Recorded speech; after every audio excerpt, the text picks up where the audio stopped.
I stood outside the church in my powder blue mother of the groom dress when my son Derek stormed through those heavy wooden doors, his face twisted with rage. His bride Ashley had just whispered something to him. He screamed at me to leave immediately, that she didn't want me there, that I was ruining everything. 150 guests stared through the stained glass windows.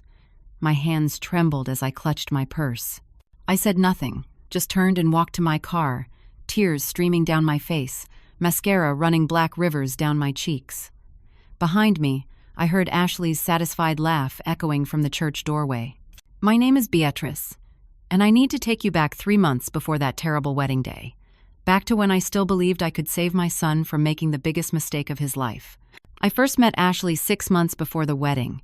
Derek brought her home for Sunday dinner, and I remember thinking she seemed perfect. Too perfect, if that makes any sense. She had this way of saying exactly what people wanted to hear. She laughed at all my jokes, complimented my cooking, asked thoughtful questions about my late husband Tom. She told us she came from a good family in Connecticut, that her father was a surgeon, and her mother taught at Yale. Everything about her seemed polished and practiced. Derek was completely smitten. He'd been single for 2 years after a bad breakup, and suddenly, here was this beautiful, charming woman who seemed to adore him. He proposed after just 4 months of dating. When he told me, something in my gut twisted, but what could I say? My son was 32 years old, a successful accountant, perfectly capable of making his own decisions. I smiled and congratulated them, and tried to ignore that nagging feeling that something was wrong. Then came the day that changed everything. It was a Tuesday afternoon, 2 months before the wedding. My best friend Carol called me. Carol's a real estate agent, has been for 20 years, knows everyone in town. Her voice sounded strange on the phone. "Beatrice, I saw Ashley yesterday at a property showing on Maple Street, the old Victorian that just went on the market." "Oh, maybe she's looking for investment properties," I said, trying to be positive. "That's the thing. She was with a man, not Derek. They were very affectionate. She called him honey, and he had his arm around her waist. I thought maybe it was a brother or cousin, but the way they were touching, it didn't seem like family." That night, I couldn't sleep. I lay in my big empty bed in the mansion Tom left me, staring at the ceiling, thinking about what Carol had said. By 3 in the morning, I'd made a decision. The next day, I called a private investigator. His name was Frank, a retired police detective who'd helped a friend of mine with a custody case. He met me at a coffee shop downtown, a quiet place where nobody would recognize us. He was in his 60s, gray hair, kind eyes that had seen too much. "Mrs. Rodriguez," he said, shaking my hand, "what can I do for you?" I told him everything. About Ashley, about Carol's sighting, about my gut feeling. He listened without interrupting, taking notes in a small leather notebook. "This will cost you $3,000, he said finally. "That includes surveillance, background checks, financial records, if I can access them legally. If she's hiding something, I'll find it. But Mrs. Rodriguez, you need to be prepared. Sometimes what we find isn't what we want to know." "I need to know the truth," I said, "whatever it is." 1 week later, Frank called me. His voice was grave. "We need to meet, today, if possible." We met at the same coffee shop. Frank slid a manila folder across the table. Inside were photographs, printouts, documents that made my blood run cold. "Her real name is Amanda Briggs," Frank said quietly. "Ashley Montgomery is an alias. She's done this before, Mrs. Rodriguez, 3 times in the past 5 years that I could verify. She targets wealthy men, gets engaged, and then disappears once she has access to their money or property." The photographs showed Ashley with a man named Tyler. They were kissing in one photo, holding hands in another. There were bank statements showing large cash transfers. Court documents from a lawsuit filed by one of her previous victims, though the case had been dismissed on a technicality. "There's more," Frank said. "This Tyler, he's her boyfriend, has been for 6 years. They work together. She finds the marks, he helps launder the money. It's a team operation." My hands shook as I flipped through the papers. How much have they stolen? Over $700,000 that I could trace. Could be more. These people are good at what they do, Mrs. Rodriguez. Your son is in serious danger. I knew I had to tell Derek immediately. I arranged lunch at our favorite diner, the place where I'd taken him since he was a little boy. I brought the folder with me, rehearsing what I'd say. But before I could even open the folder, Ashley walked in. "What a coincidence," she said brightly, sliding into the booth next to Derek. "I was just shopping next door and saw you two through the window." No coincidence. She must have been following Derek or checking his phone. My stomach dropped. "Mom was just about to show me something," Derek said, looking at the folder. "Oh, what's that?" Ashley leaned in, and I saw her eyes narrow as she glimpsed the top photograph. I tried to close the folder, but Ashley reached out and pulled it toward her. Her face went pale, then red, then she burst into tears. "Derek, I can explain," she sobbed. "That's my cousin Tyler. He helped me escape from an abusive relationship. Your mother hired someone to follow me. She's been investigating me like I'm some kind of criminal." "Mom, what is this?" Derek's voice was cold. "Derek, please, just look at the evidence. That's not her cousin. They've been working together to what? To help me?" Ashley cried harder. "I was ashamed of my past. I was going to tell you everything, Derek, but I was scared you'd judge me." Derek stood up, grabbed Ashley's hand. "I can't believe you'd do this, Mom. You hired a private investigator to spy on my fiancé? Derek, please, just read the documents. We're leaving. Ashley, come on." They walked out together. Ashley glanced back at me once, and in that split second when Derek wasn't looking, her tears vanished and she smiled. A cold, triumphant smile. I sat alone in that diner booth for an hour, the folder unopened in front of me. The waitress kept refilling my coffee and pretending not to notice I was crying. That evening, as I sat in my empty mansion, my phone buzzed. A text from an unknown number. "I know you hired someone. Back off or you'll never see Derek again. I've already told him you're trying to sabotage our happiness. He believes me, not you." It was Ashley. And she was right. My son believed her, not me. The next 6 weeks were the worst of my life. Ashley didn't just defend herself. She went on the offensive. It started with Derek's sister, Emma. She's 28, works as a graphic designer, and she's always been a bit rebellious. Always thought I was too protective, too involved. Ashley knew exactly how to exploit that. Emma called me one Wednesday evening, her voice sharp. "Mom, we need to talk about what you said about Brad." "Brad? Your boyfriend?" "I haven't said anything about Brad. That's not what Ashley told me. She said you told her Brad wasn't good enough for me, that he didn't have prospects." "Emma, I never said that. I like Brad. I'm so tired of you trying to control everyone's relationships. Derek was right. You can't accept that your children are adults." She hung up on me. When I tried to call back, she didn't answer. At Sunday dinner that week, everything fell apart. The whole family was there, gathered around the dining room table in my mansion. Derek and Ashley, Emma and Brad, and my late husband's brother Paul and his wife Sandra. Tom had died 3 years ago from a sudden heart attack, and Paul and Sandra had been my rock through all of it. They'd always treated me like family. But that night, something had changed. "Beatriz," Paul said carefully, cutting his pot roast. "Sandra and I wanted to ask you about Tom's estate, specifically about the trust distributions." "What about them?" Sandra exchanged a glance with Paul. "We heard there might be some irregularities, that maybe the distributions weren't being handled properly." My fork clattered against my plate. "Who told you that?" Ashley spoke up, her voice sweet as honey. "I might have mentioned my concerns. I was just worried, for Derek's sake, since he's supposed to inherit a portion." "There are no irregularities," I said, my voice shaking. "Everything is managed by the estate lawyer, Harold. You can call him yourself." "We already did," Paul said quietly. "He said everything was fine. But Beatriz, you have to understand. If there were problems, if you were mismanaging things, we'd need to know." "I can't believe this." I looked around the table. "You think I'm stealing from my own son?" Emma spoke up. "Nobody's saying that, Mom, but you have been acting strange lately. The whole private investigator thing. Derek told us about the accusations. They weren't accusations, they were facts. Ashley is..." "Enough!" Derek slammed his hand on the table. "I'm not listening to this anymore. Ashley has explained everything. The man in those photos was her cousin. The previous relationships ended because she realized those men weren't right for her. She changed her name to escape an abusive family. It's all perfectly reasonable. Derek, please, just listen. No. You listen. I'm getting married in 6 weeks. Either you accept Ashley and apologize, or you're not coming to the wedding. The room went silent. Everyone stared at their plates. Sandra cleared her throat. Emma looked uncomfortable but said nothing. Paul just shook his head. I excused myself and went to the kitchen. Through the doorway, I could hear Ashley comforting Derek, telling him how hard this must be for him, how she understood if he needed space from his mother. She was good. She was very good. After everyone left, I sat in my mansion alone.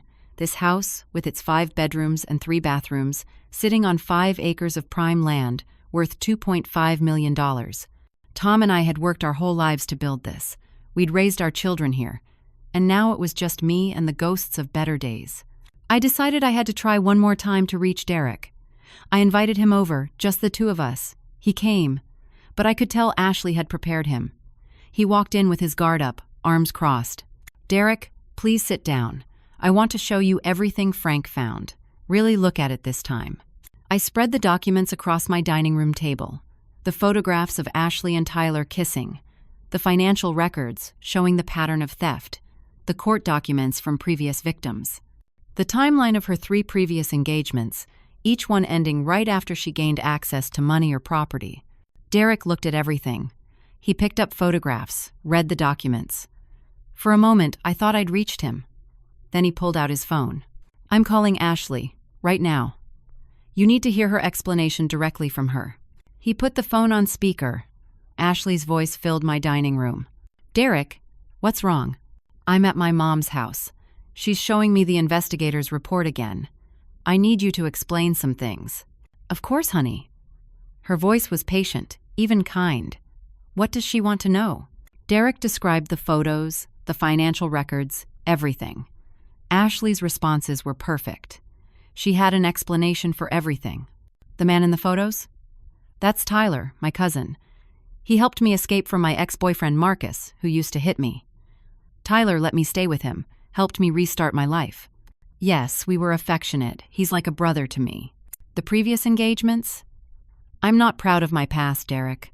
I was young and lost. I thought those men could save me, but I realized I needed to save myself first. That's why I ended things before marriage. I broke their hearts, I know, but I couldn't go through with it when I didn't truly love them. The name change? I changed my name legally when I turned 25. My parents were controlling and emotionally abusive. I wanted a fresh start, a new identity. It's painful to talk about, which is why I haven't shared everything with you yet. I wanted to wait until we were married, until I felt safe enough. Her voice cracked on that last part, a perfect, subtle break that suggested vulnerability. Derek's expression softened. He looked at me with something like pity. Mom, she escaped abuse. She was trying to protect herself, and you're attacking her for it. Derek, please. This is victim blaming. I thought you were better than this. I'm trying to protect you. From what? From a woman who survived trauma? From someone who had the courage to start over? He stood up, gathering the papers. I'm taking these with me.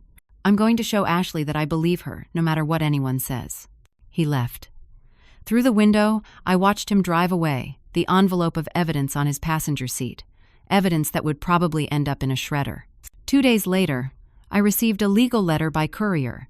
Derek had filed a petition to challenge Tom's will. The petition claimed I was mentally unfit to manage the estate, citing my paranoid behavior and delusional accusations as evidence of cognitive decline, possibly early-stage dementia. The letter suggested Derek should take control of the mansion and all assets for proper management and protection.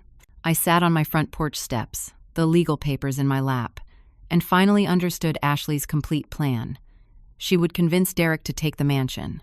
Then, after the marriage, she would take it from Derek. And my son would end up with nothing. Not even his mother, because she'd made sure to drive us apart so completely that when she disappeared with everything, he'd have nobody to turn to.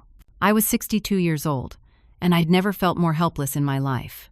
4 weeks before the wedding, Ashley destroyed the rest of my life, piece by piece. I'd been volunteering at Children's Memorial Hospital for 15 years, 3 days a week, coordinating activities for the young patients. It was work I loved, work that gave me purpose after Tom died. Then Ashley started volunteering there, too. "What a wonderful cause," she told the hospital director, a woman named Patricia, whom I'd known for a decade. "Derek and I want to do a wedding charity drive, raise money for the children." Beatriz inspired me. Patricia was thrilled. She put Ashley on my team. For 2 weeks, Ashley was the perfect volunteer. Helpful, kind, always on time. She'd bring cookies for the staff, remember the children's names, take photos for the hospital newsletter. Then small things started happening. Paperwork I'd completed would go missing. Appointments I'd scheduled would be written down wrong. Supplies I'd ordered would never arrive. "Beatrice, this is the 3rd time this month," Patricia said gently during a meeting in her office. "Are you feeling all right?" "I feel fine. I don't understand what's happening. Ashley mentioned you've been under a lot of stress. Family issues with Derek's wedding? Maybe you should consider taking some time off?" "Ashley said that?" Patricia looked uncomfortable. "She's concerned about you. We all are.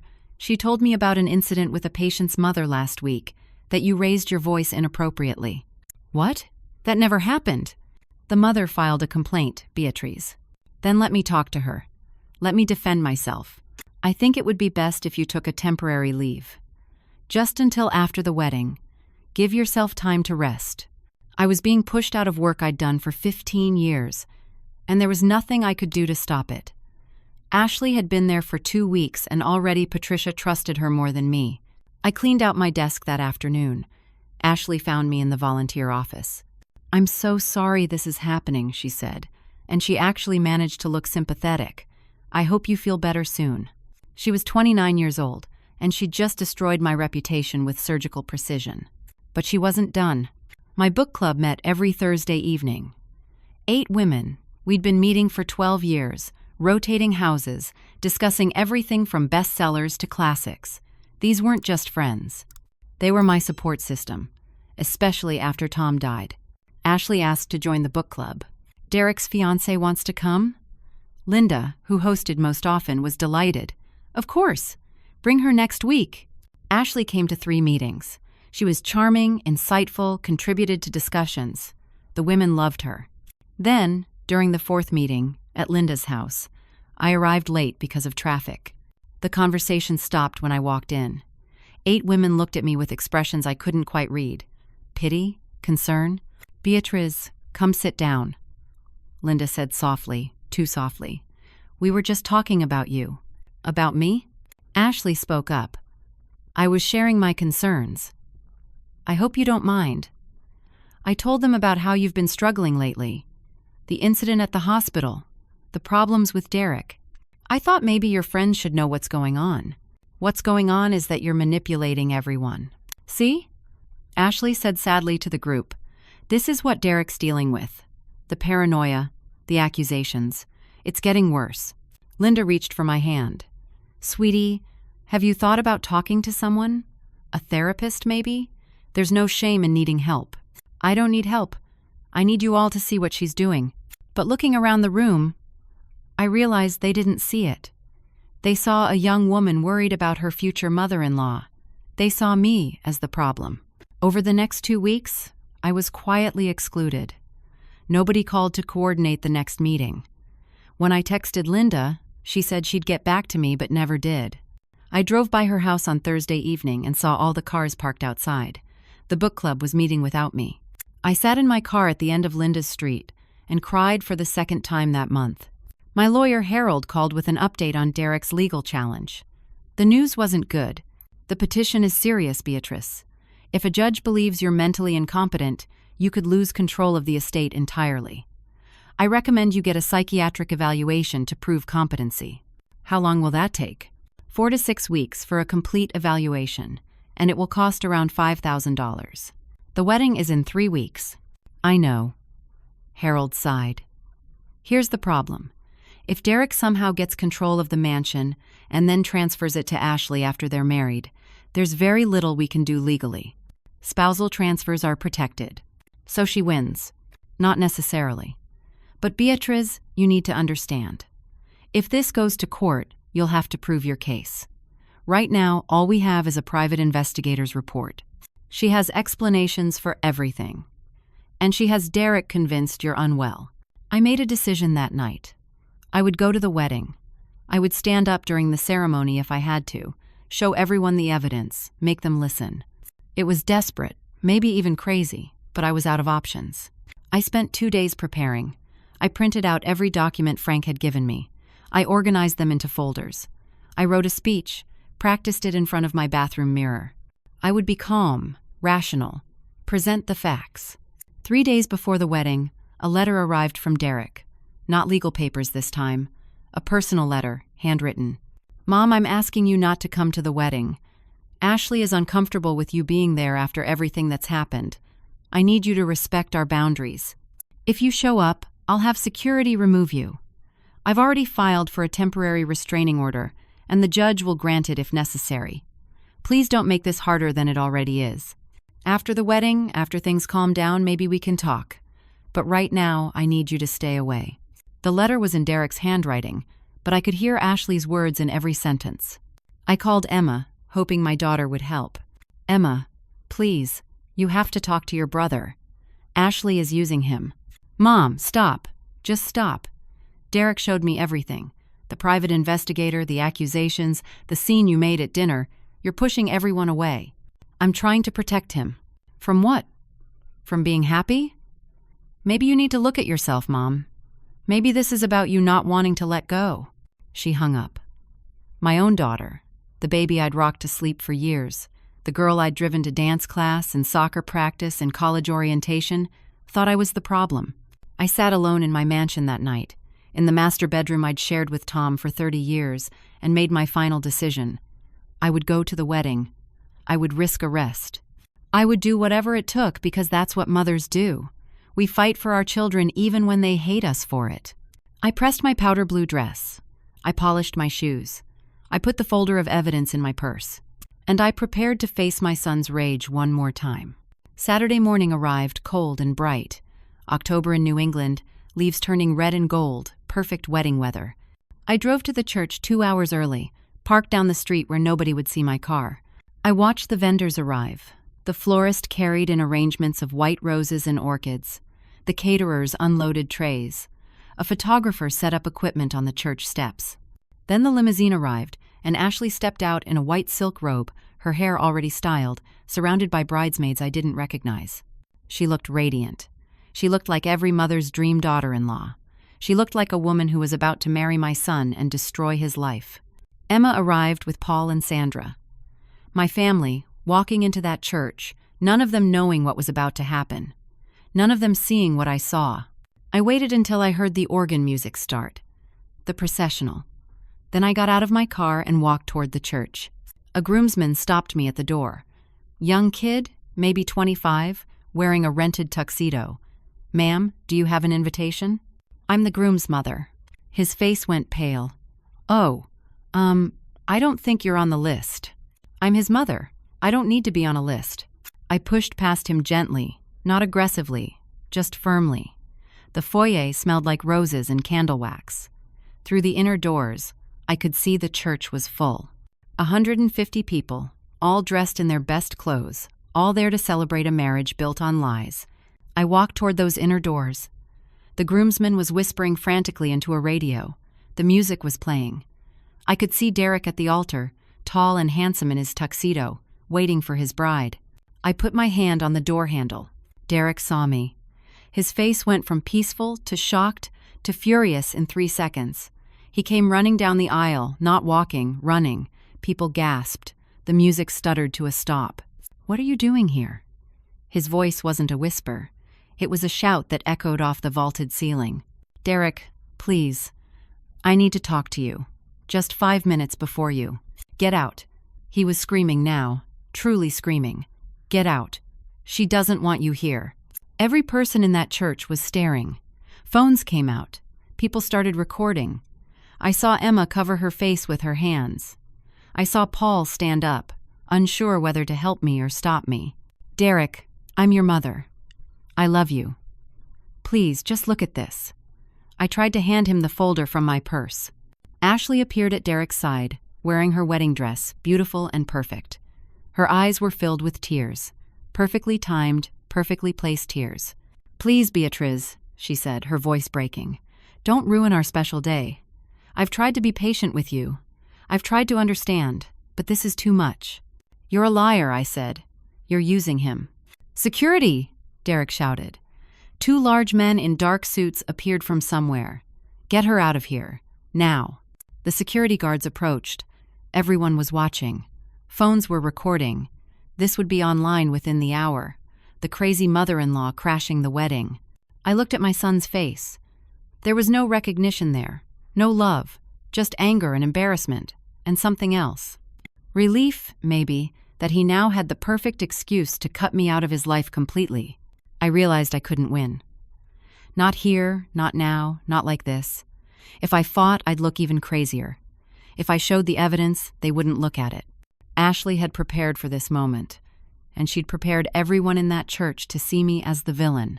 "I love you, Derek," I said quietly. "I'm sorry you can't see the truth." I turned and walked out before the security guards could touch me. The walk down that church foyer was the longest walk of my life. Every step echoed. Behind me, I heard Ashley's voice, loud enough for everyone to hear.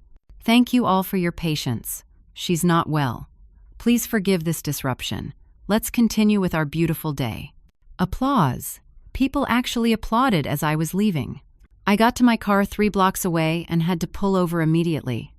My hands were shaking too badly to drive. I sat in a grocery store parking lot and cried for 20 minutes, deep sobs that hurt my chest. I'd lost my son. I'd lost everything.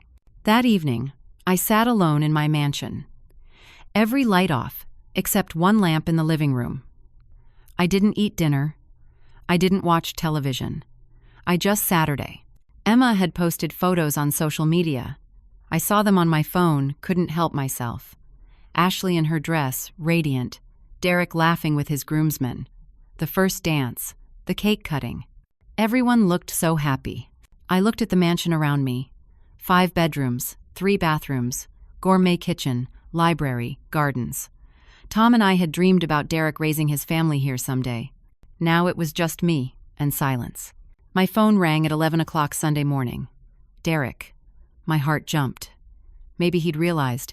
Maybe someone had talked to him. Maybe, "Mom, Ashley and I need the mansion keys." His voice was cold, businesslike. No apology for yesterday. No acknowledgement of what had happened. "What? Why?" "We're honeymooning there. It's our honeymoon present. You owe us that much after what you did." "Derek, I don't think..." "We're flying to Paris tomorrow morning for a week. Then we're spending 2 weeks at the mansion. Can you have the keys ready by this afternoon? I'll pick them up." Ashley's voice in the background. I could hear her clearly. "Tell her if she refuses. We're pressing charges for harassment and trespassing." Something clicked in my mind. A plan, desperate and risky, but maybe my last chance. "Of course, sweetheart," I said, forcing sweetness into my voice. "I'll leave the keys at the front gate for you. Let me write down the alarm code and Wi-Fi password for you, too." "Thanks." His tone didn't warm. "I'll be by around 4. He hung up without saying goodbye. I sat for a moment, then called Frank. "I need something they can't ignore," I said. "Video evidence. Do you have anything?" "I was hoping you'd call," Frank said. "I have something. Tyler, the boyfriend. I kept watching him after you stopped paying me. Couldn't help myself. Felt invested in your case. 3 weeks ago, I followed him to a bar. Got him talking, bought him drinks. He was bragging, Mrs. Rodriguez. Bragging about the whole operation." "And you recorded it?" "Hidden camera in my jacket." 45 minutes of Tyler describing how they target wealthy men. He names Derek specifically. Says this one's going to be the big score, mansion and everything. Shows photos of Ashley on his phone. Talks about their relationship. It's all there. "Can you get me a copy? Today?" "I'll meet you in an hour." Frank handed me a USB drive in the parking lot of a coffee shop. "This is a copy. I have the original in a safe place. Be careful with this, Mrs. Rodriguez. These people are dangerous." I drove to the mansion. My mansion, the place Tom and I had built our life. I went straight to the master bedroom. The TV mounted on the wall was a smart TV. I plugged in the USB drive and programmed it. When someone turned on the TV, Frank's video would autoplay. I set it so it couldn't be stopped or skipped for the first 10 minutes. I hid a second copy of the USB drive in the nightstand drawer, just in case. Then I went through the mansion, hiding manila envelopes. One in the kitchen drawer, one in the living room bookshelf, one in the guest bedroom closet. Each envelope contained printed copies of all the evidence. Financial records, photographs, court documents, everything. I set up my laptop in the study with the video queued up and ready to play. Finally, I called Paul and Sandra, Carol and Harold. I need you to come to the mansion 2 weeks from now. Saturday at noon. Please. I know you don't understand, but I need you to trust me one more time. They were reluctant. They thought I was having some kind of breakdown, but they agreed. At 4 o'clock, Derek pulled up to the front gate in his car. Ashley stayed in the passenger seat, wearing sunglasses, not getting out. I walked to the gate with the keys, the alarm code, the Wi-Fi password, everything written on a nice card. Here you go, sweetheart. The code is 1234, same as always. Wi-Fi password is on the card. The heat is set to 70 degrees, but you can adjust it. Derek took the keys, actually looked at me for a moment. Thanks, Mom. Maybe after we get back we can talk. Ashley leaned over from the passenger seat. Beatrice, thank you for finally being reasonable. I hope you'll give us our space. I smiled at her. A real smile. Of course, dear. Enjoy your honeymoon. I hope you find everything you're looking for at the mansion. They drove through the gate. I watched them go up the long driveway to the house.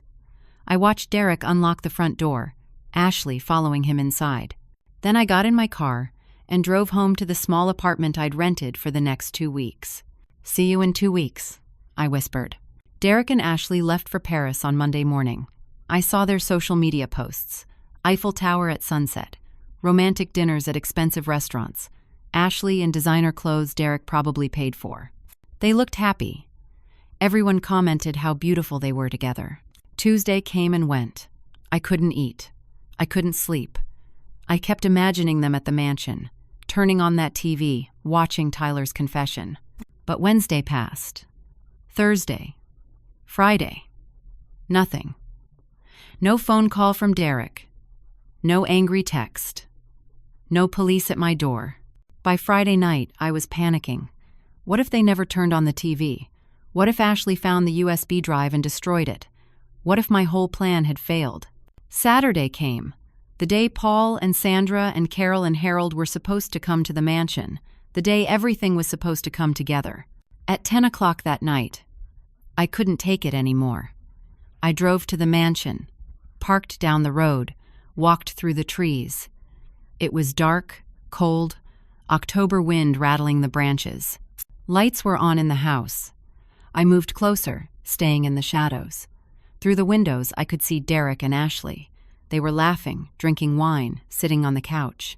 They looked relaxed, happy. Had they seen the video? Had they just not cared? I crept around to the master bedroom window. The curtains were partly open. I could see the TV. It was on, showing some regular movie. And there, on the dresser, I saw the USB drive. Snapped in half. My heart sank. She'd found it. She'd destroyed it. Then I looked closer. Ashley was in the corner of the room, on her phone. Derek was passed out on the bed, still in his clothes, an empty wine bottle on the nightstand. And through the glow of Ashley's phone screen, I could see who she was talking to. Tyler. She was angry, gesturing wildly with her free hand. They were arguing about something. I pressed my face closer to the glass, trying to hear, but the window was too thick. Suddenly, Ashley looked directly at the window. Directly at me. Our eyes met. She screamed. The window flew open. "Derek, your crazy mother is stalking us." Derek jerked awake, confused. He saw me outside the window and his face transformed into rage. I ran. Crashed through the bushes, scraped my leg on a branch, didn't care. Behind me, I heard Derek shouting, heard a door slam open. I got to my car, hands shaking so badly I could barely get the key in the ignition. Sirens in the distance. Someone had called the police. I drove away, breaking the speed limit, not caring. Tomorrow, Paul and Sandra and Carol and Harold were supposed to come to the mansion. But now Derek would tell them I'd been trespassing, stalking them. Now I looked even crazier than before. Ashley had won again. The police came to my apartment at 6 Sunday morning. 2 officers, a man and a woman, very polite but firm. "Beatriz Rodriguez, we have a warrant for your arrest. Trespassing and stalking." They let me get dressed. They drove me to the station in the back of a police car. At 62 years old, I was being arrested for the first time in my life. Processing took hours. Fingerprints, photographs, sitting in a holding cell with metal benches and fluorescent lights that buzzed. A woman in the cell with me, younger, with track marks on her arms, asked what I was in for. "Trying to save my son," I said. She laughed, not unkindly. "Honey, that'll get you locked up every time." At 10 o'clock, I was allowed one phone call. I called Harold. He came within an hour, arranged bail. $5,000, paid with a credit card that was nearly maxed out. "This is bad, Beatriz," he said as we sat in his car outside the station. "You violated the conditions. Derek's going to get a real restraining order now. And this makes you look unstable, which helps his case about the estate." The video was destroyed. She found it and broke it. "What about the backups you mentioned?" "I don't know if she found those too. I can't go back there to check." We sat in silence. It was 10:30. Paul and Sandra and Carol were supposed to be at the mansion in 90 minutes. My phone rang. "Paul, Beatriz, I'm at your mansion like you asked, but something weird is happening." "What do you mean?" "Derek and Ashley are here, but they're having a massive fight. Ashley is throwing things. She just threw a lamp at Derek. I can hear them screaming from the driveway." "Can you hear what they're saying?" "I'm trying to get closer. The front door is open. Oh my God, Beatriz." The line went dead. "Drive to the mansion," I told Harold. "Now." "You can't." "The restraining order." "I don't care. Something's wrong. Drive." Harold looked at my face and started the car. On the way, text came in. "Carol, I'm here at your house. They're screaming. Should I call the police? Sandra, what is going on? Derek looks like he's having a breakdown." Harold called the police to report a disturbance. We pulled up to the mansion at 11:45. 2 police cars were already there, lights flashing. Paul, Sandra, and Carol stood in the driveway, looking shaken. Through the mansion windows, I could see Derek and Ashley. They were screaming at each other. Officers were inside trying to calm them down. One officer came outside to take witness statements. Paul pulled me aside. "Beatriz, I'm so sorry. I'm so sorry we didn't believe you." "What happened?" "I got here at noon like you said. The front door was unlocked, so I walked in. I found Derek in the study, staring at your laptop. That video was playing. Tyler, Ashley's supposed cousin, confessing everything. Talking about how they target wealthy men, how Derek was the big score, how they were going to take the mansion. Derek was watching it? He was frozen. Just frozen, tears running down his face. Then Ashley came in and saw what he was watching. She tried to grab the laptop, but Derek wouldn't let her. That's when the fighting started." "What did she say?" "She admitted everything, Beatriz. She admitted it all. Said Tyler was her boyfriend, said this was their operation, said Derek was just another mark. She tried to justify it. Said men like Derek deserved it. Then Derek found one of those manila envelopes you hid. The financial records. He saw everything. Through the window, I could see Ashley in handcuffs now. She was hysterical, screaming. An officer was leading her out the front door. When she saw me, she lunged. The officer barely held her back. "This is your fault. You rewind everything." Ashley screamed at me. "I had him. I had the mansion. You couldn't just let it go." "Ma'am, calm down," the officer said. "Fine. You want the truth? Derek was just a mark. The mansion was worth millions. Tyler and I have been together for 6 years. This is what we do." She looked back at the mansion, at Derek, standing in the doorway. "You were boring anyway. Just another rich mama's boy. You were so easy to manipulate." Carol was recording everything on her phone. Every word, every confession. The officers put Ashley in the patrol car. She was still screaming threats and insults as they drove her away. Derek came out of the mansion. He looked destroyed. His face was pale, his eyes red and swollen. He saw me standing there and stopped at the top of the porch steps. Our eyes met. He opened his mouth, but no sound came out. Then his legs gave out and he collapsed on the steps, sobbing. I started toward him, but Harold grabbed my arm. The restraining order. I don't care. I went to my son. I sat down on those porch steps and put my arms around him. He sobbed into my shoulder like he was 5 years old again, like when he'd fallen off his bike and scraped his knees, like when his first girlfriend broke his heart in high school. I'm so sorry, Mom. I'm so sorry. I'm so sorry. I know, baby. I know. I chose her over you. I called you crazy. I tried to take your house. I had you arrested this morning. I know. I'm supposed to be your daughter. I should have believed you. Emma. I looked up and saw Emma running across the lawn. She'd seen the social media posts, the videos Carol had already uploaded. She threw herself down on the steps with us. Mom, I'm so sorry. I'm so sorry. We sat there, the three of us, holding each other while the police finished their investigation inside. An officer came out. Mr. Rodriguez? We need your statement about the fraud allegations. But right then, a van screeched into the driveway. 3 men jumped out. One of them had a gun. Tyler. Nobody move, he shouted. Ashley, I'm getting you out of here. Everyone screamed. Paul pushed Sandra behind him. Carol dropped her phone. Harold froze. Tyler looked around wildly. Where is she? Where's Ashley? She's already gone, an officer said calmly. She's on her way to county jail. Put down the weapon. I'll shoot someone. I swear I'll shoot someone. Tyler's hands were shaking. His 2 companions, later identified as his cousins, looked terrified. They hadn't expected police. Give me the keys to the mansion. Tyler pointed the gun at me. Give them to me now. I stood up slowly. They're in my pocket. Derek grabbed my arm. Mom, no. It's just a house, I said. I started toward Tyler with the keys. Harold tried to stop me, but I pulled away. Then Derek did something I'll never forget. He stepped in front of me. You're not touching her, Derek said. His voice was steady despite his tears. You've done enough. Get out of the way, rich boy. No. If you want to shoot someone, shoot me. I'm the idiot who believed her. I'm the one who hurt my mother. But you're not touching her. Tyler's gun wavered. Another officer appeared from around the side of the house, weapon drawn. Drop it, now. Tyler spun around, confused. His cousins immediately put their hands up. We didn't know about the gun, one of them shouted. We didn't know.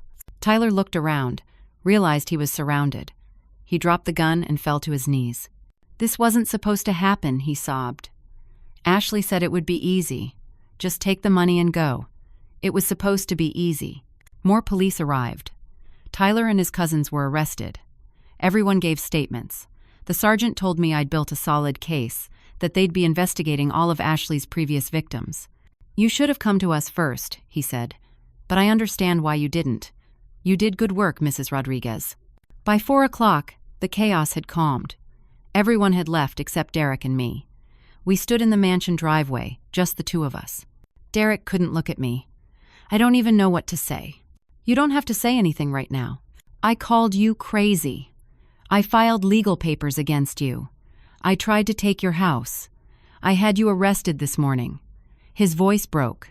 I chose her over you, my own mother. Derek, how can you even stand to look at me? I took his face in my hands, made him look at me. Because you're my son. That never changes, not ever. He broke down again. I held him while he cried, while he apologized, while the sun started setting over the mansion Tom and I had built together. Finally, Derek pulled away, wiped his eyes. Tell me everything. I want to know everything. How you figured it out, what you went through, all of it. We went inside. We sat in the living room where we'd had so many Sunday dinners, and I told him everything. The legal aftermath took weeks to sort through. Ashley and Tyler both faced multiple charges: conspiracy to commit fraud, attempted theft, assault with a deadly weapon for Tyler. The district attorney's office was very interested in their case. Ashley's lawyer tried to cut a deal, but the evidence was overwhelming. Frank's video, the financial records, statements from previous victims who came forward once they heard about the arrest.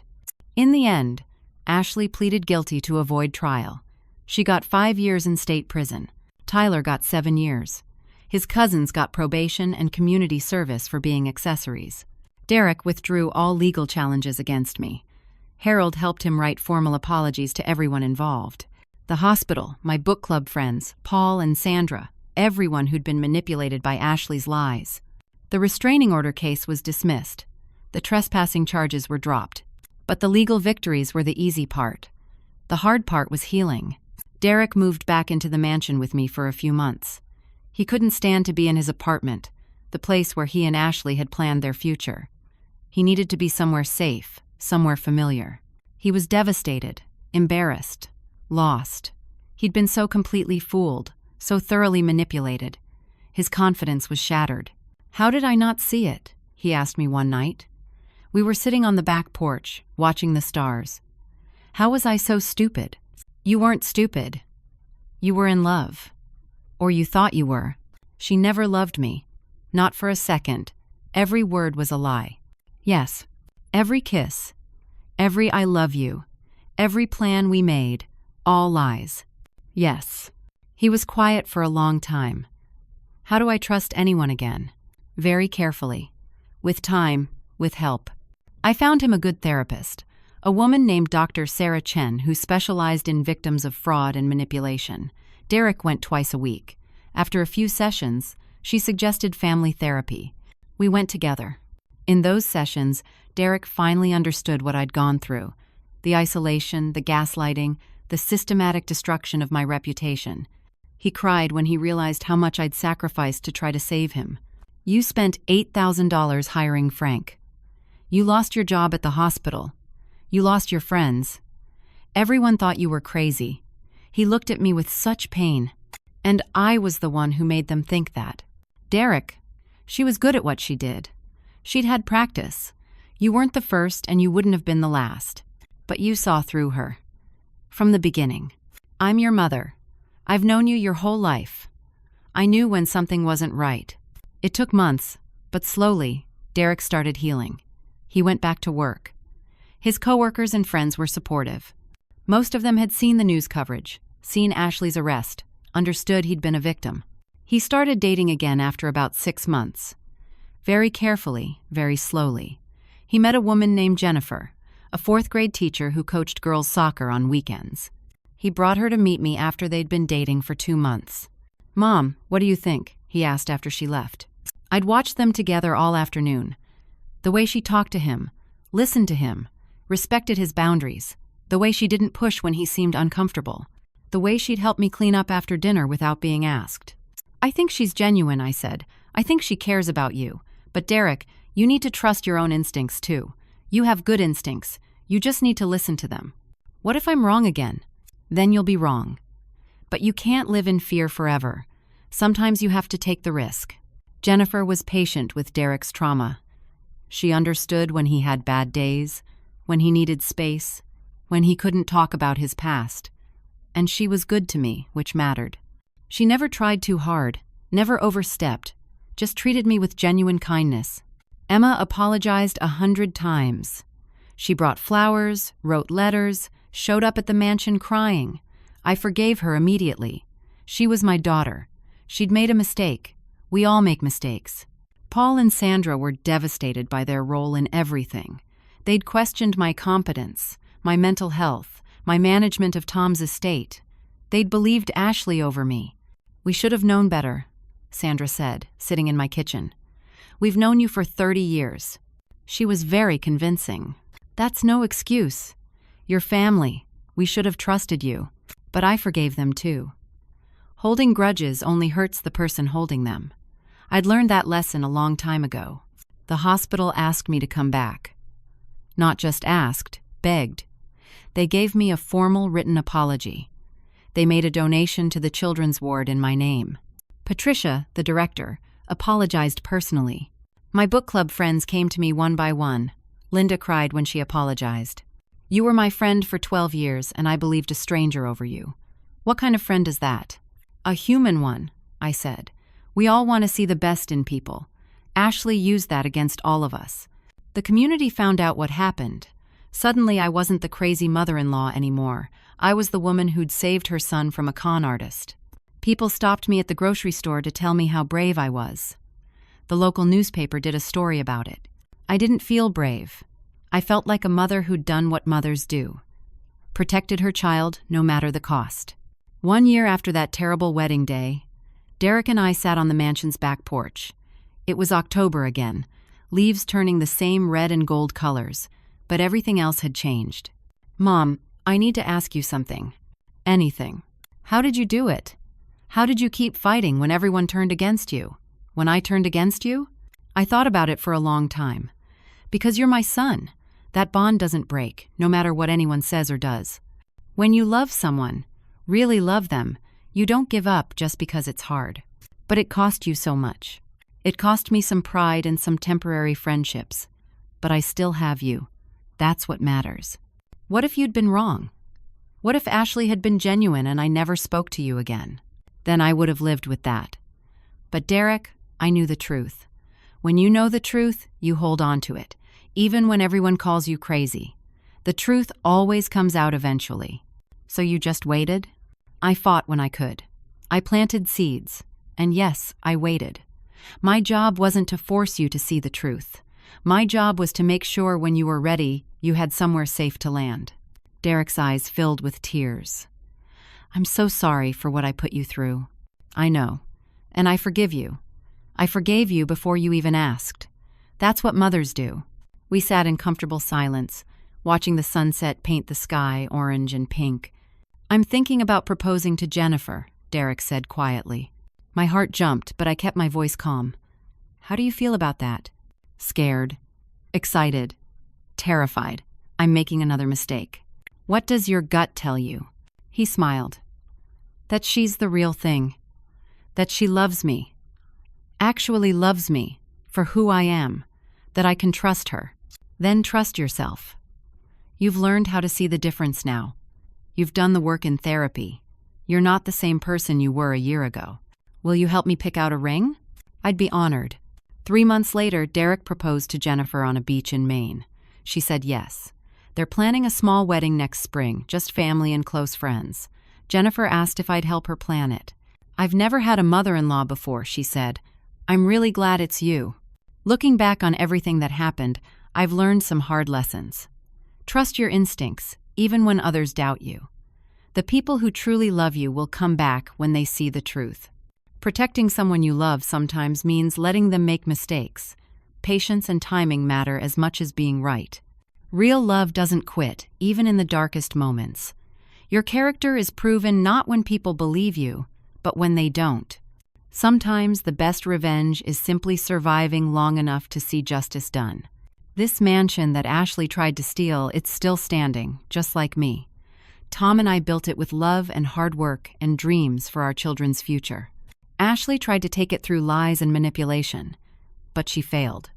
Because some things, real things, things built on truth and love, they can't be stolen. Derek is healing. Emma is stronger. My family is whole again.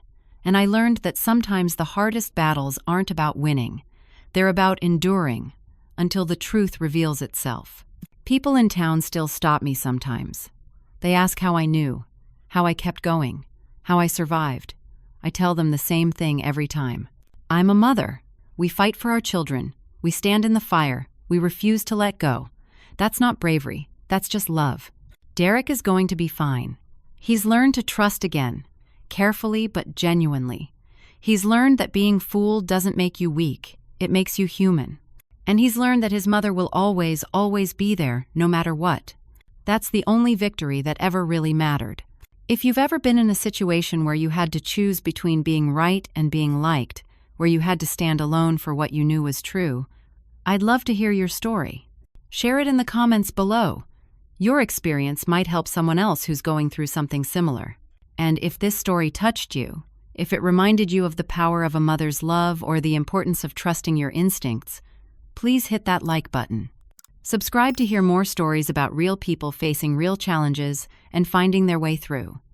Share this with someone who needs to hear that sometimes the hardest thing and the right thing are the same thing. Thank you for listening to my story. Thank you for being here. I hope you never have to face what I faced, but if you do, I hope you remember that the truth always comes out. You just have to be strong enough to wait for it. Take care of yourselves, and take care of each other. That's what really matters in the end.